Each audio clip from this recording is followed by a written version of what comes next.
with your family and embarrass yourself. Like, so I know a lot of people go through those things, but it wasn't until I had some friends in class and they hit me up and was like, "Hey, we actually run track. You should come out, man. It's not even nothing serious. Like, we all have fun." And I remember specifically asking, like, "Do they have cuts?" And they said, "No, they don't cut nobody." I said, "All right, cool. I'll come. We just kick it and have some fun, man." Yeah. And so my first year of track, it was just having fun, just messing around at practice. And it wasn't until we got to playoffs. What is that? What is our? We have regionals, how's it work? We had like West Central, or there was It some was our sub, league. it was sub Yeah. regionals. Yeah. Sub Whatever. Yeah. district, and then state. Yeah. And it wasn't. I made sub districts just goofing around, and I actually took it serious, and I wanted to win all of a sudden, and it really re-sparked and reignited like my competitive edge. Yeah. And then my senior year came, and I gave it the best I could, and we fell short. So let me ask you this. So we don't go too far. Yeah. So boom, you go out there, junior year, you're BSing, you just want to hang out with the homies, Yeah. you want to see some girls, basically you chilling. Yeah. Why did you choose hurdles? You could have did javelin, you could have did the 100, you could have did so many things. What made you say, I'm about to do the hurdles? So there's a few things that factored into that. Mainly, we were short hurdlers. Mm-hmm. And that's how I ended up. But at the same time, I didn't have that overall quick speed. I still really never did develop an overall quickness, but I knew that I could beat people in other ways, which is getting off of a hurdle quicker and getting into a hurdle faster, things like that. I mean, again, it took me a long time and a few years to specialize in hurdling to make it so I was really taking over in that. And it wasn't until college where I started learning that. Mm-hmm. I went to a junior college first. That's what I was gonna say next. So you do hurdles.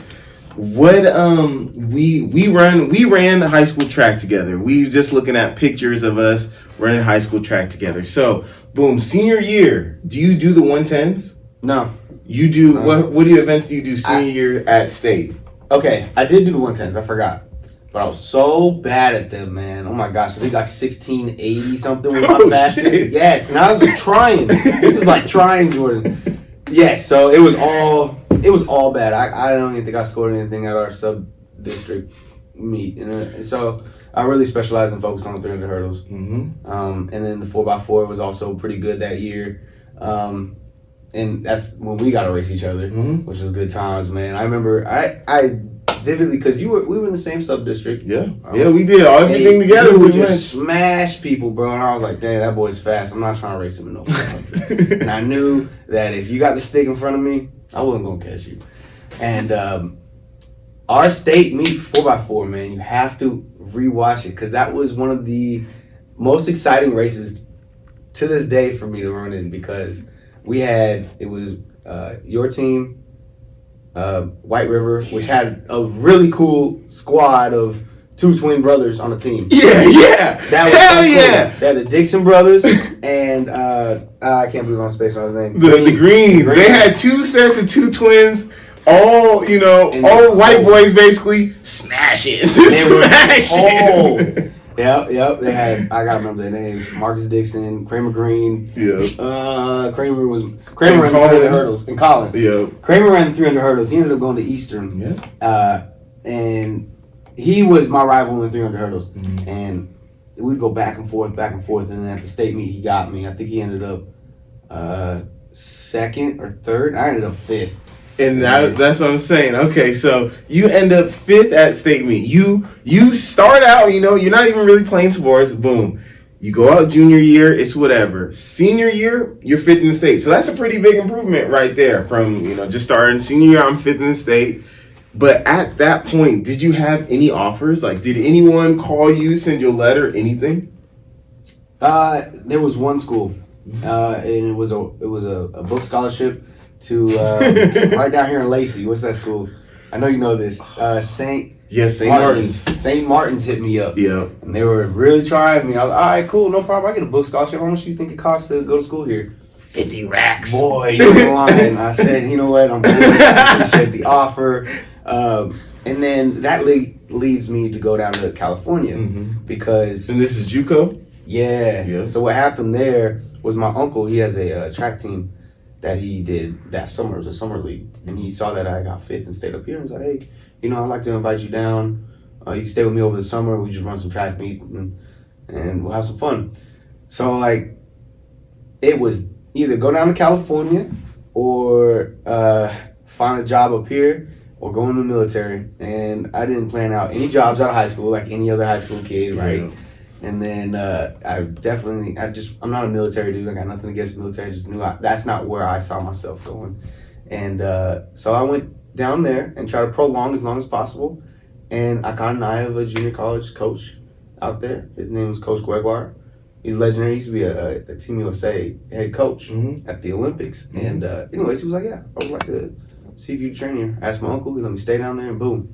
That's how I ended up in junior college, because I wasn't going to keep running track after high school. Yeah, so with that, like, did you do that summer? Did you run summer track or anything? I did. With your uncle? Yeah. He had Andrade's Athletics, which was... I'm going to ask you more questions about him. Yeah. My uncle, he's the GOAT.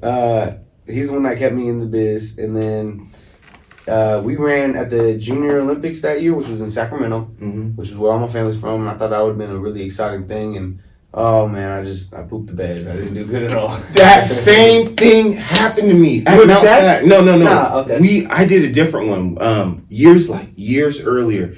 And the same thing happened at Mount Sac College. We go down to California, and I'm doing good at regionals. Like I'm good. But I go down there, get whooped for some reason. It's just a huge disconnect. I think my legs are hurting, whatever. But it's like, I'm getting whooped in front of my aunties. Like, but I'm good. I'm up in Washington smashing, or I'm going to other places smashing. Go see my aunts. Whooped. Traveling is hard as a high schooler. We're not ready mentally for that, especially if it's your first time. I mean, I don't know how many times. Did you go with Seatown Express? I heard. I always ran with the Flying AJs. The Flying AJs. I should have ran with Seatown. Are they still around? I might be taking over. I might have to take that over. They're slowing down a little bit. Yeah, you really should. Traveling was tough. I don't know. Was that your first time traveling? No, it was just an L. It was just a mean ass L. Dang. I traveled to Vegas. That was the only time I ever traveled, was to Vegas and to Sacramento, and got smoked both times. Man. It was not cool. And I was my high schoolish. Okay, but boom. So then from there, you go to JUCO. So you're fifth at state. You make a big improvement from the 300s to the 400s. Like, how'd you do that? Was it your coach? Was it your mentality? Like, what happened in your freshman year at JUCO, I guess? Really, I think a lot of support. So there was a lot of people that saw the potential in me and gave me all the support I could really ask for. Because originally, like I said, I was just doing it for fun in high school. It was just me and myself having fun, and giving somebody to give you that little kick in the butt to say, you can do something if you really want to, is really all I was looking for and all I really needed, And so, believing in yourself really can go a long ways, always. So what happened that freshman year? Like, I guess, what was your accolades? What happened to you? Oh, man, again, it came from nowhere. But it's one of those stories that's like, if you really put your mind to something, you can do it. Because I went from fifth in the Washington State, to number one in the country in the 400 hurdles. When I won the junior nationals up here in Eugene, that took me somewhere else that I didn't expect, because that's when I started getting all the phone calls. Colleges love that junior accolade. So I went, man, this is probably one of the low lights of my careers again. My freshman year of college, I was doing my best. I was working hard. I ended up becoming ranked number one in the California Community College, which is a huge division. There's so many community colleges in California. It's basically the nationals of community college. So I got ranked number one. I go to the state meet, make it to finals. Things were going good. I get down in my lane, and I was sure win, man. It's going to be easy. And I false started, man, in the 400 hurdles. Who false started, man? In Sacramento again. I just thought about that. Sacramento was not good to me. So I false started there. Things went bad. And then 2 weeks later, they had the junior nationals up in Eugene. And it was one of those, you got to get past and get over what happened in the past. So I went and I showed out, made the team, went to Junior Pan Ams. I got a silver medal. And then that's where was that at? Coming. It was in Florida. It was in Florida? Miramar. They still have on that red and blue track? Yeah, which I ran at last year, and it is not as soft as it was then. It's rock hard. It's one of those tracks where you can hear the spikes come by you. Like concrete. Yes, man. It's a lot. It's a lot. But you just would say it's just you were more focused and you just got that push because that's a huge leap. Like Yeah. and that's starting junior year. 2 years later, for my age group, for juniors, I'm the best in the nation. Like that's a huge fucking leap. Well, again, a lot of it comes to mentality. I was in high school just goofing off, having fun, and then when I got to college, it was like, okay, no more going out, no more drinking, I'm gonna go to bed at these times, I'm gonna eat right. It was things like that really take you to the next level. It's not just I'm gonna come out and work even harder, but you gotta do the extra little things. It's the little thing. It really is the little things. I've been on both sides of doing the little things and having success and not doing them. Be like, oh shit, and just trying to just partying, but still just trying to run hard. It's like it doesn't really work out that way sometimes. You got to do everything. You can't just say I'm gonna work hard today and it pay off. You got to make sure you